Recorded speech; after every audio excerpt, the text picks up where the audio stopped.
Thyroid की समस्या भी लोगों में देखी जाती है, तो ये क्यों होता है? हाँ, तो हमारे शरीर में थायराइड ग्लैंड होती है जो हमारे गर्दन के पास होती है।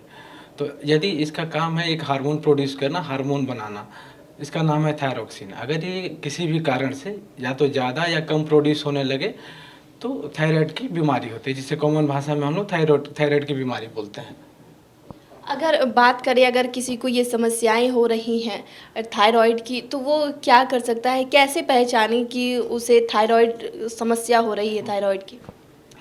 थायराइड की जो बीमारी है मुख्यतः दो तरह की है जो काफ़ी कॉमन है। एक है हाइपोथायराइडिज्म, जिसमें शरीर में जो नॉर्मल जितनी बननी चाहिए थायरॉक्सिन हार्मोन उतनी नहीं बन पाती है।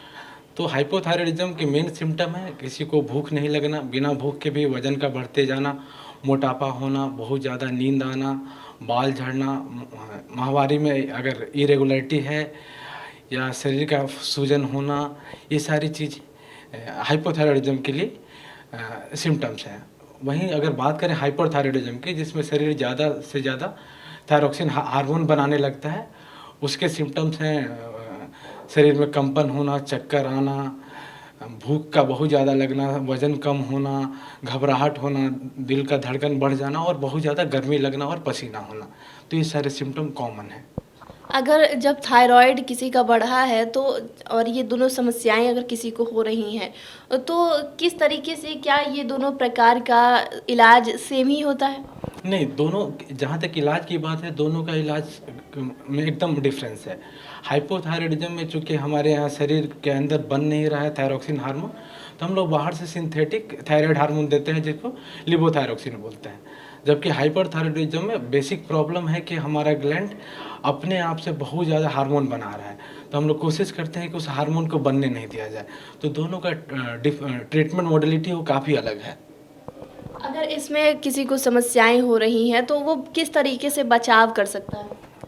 थायराइड हार्मोन के जो बीमारी है थायराइड डिजीज, इसका बचाव है कि लोगों को समझ में आनी चाहिए कि इसके सिम्टम क्या है। एक बार अगर आपको ऐसे सिम्टम महसूस होने लगे, जैसे मैंने बताया हाइपोथायराइडिज्म या हाइपरथायराइडिज्म के सिम्टम अगर आपको आने लगे, तो आप एकदम विजिलेंट रहें, तुरंत जाके अपने नियरेस्ट फिजिशियन है एंडोक्राइनोलॉजिस्ट से मिलें।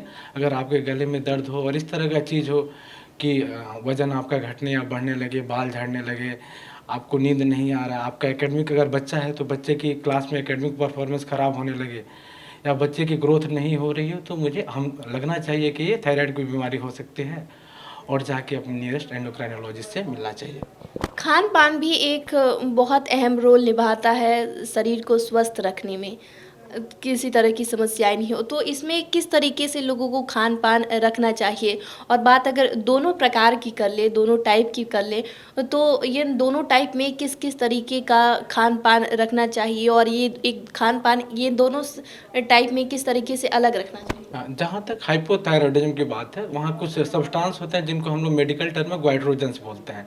आम भाषा में कहें तो ऐसे तत्व होते हैं जो फूड में पाए जाते हैं और क्या कर आपके गोइटर को बढ़ाते हैं, थायराइड हार्मोन को बनने नहीं देते हैं। ऐसे फूड में जनरली सब्जियाँ होती है, जैसे कि फूल गोभी हुआ, बंदा गोभी हुआ, पालक हुआ, मूली हुआ, सरसों का साग हुआ, अरुई जो हम लोग कॉमन यूज करते हैं वो हुआ। तो इन सारी चीज़ों, सोयाबीन हुआ, इन सारी चीज़ों के सेवन से बचना चाहिए। जहाँ तक बात है हाइपरथायराइडिज्म की, हाइपरथायराइडिज्म में जनरली फूड ऐसे इम्प्लिकेटेड नहीं है, लेकिन कुछ फूड, जैसे अगर कोई आप सी फूड खा रहे हैं, आयोडीन बहुत ज़्यादा मात्रा में ले रहे हो या आयोडीन आयोडीन का नमक ज़्यादा खा रहे हैं, तो इससे आपकी हाइपरथायराइडिज्म की समस्या बढ़ सकती है।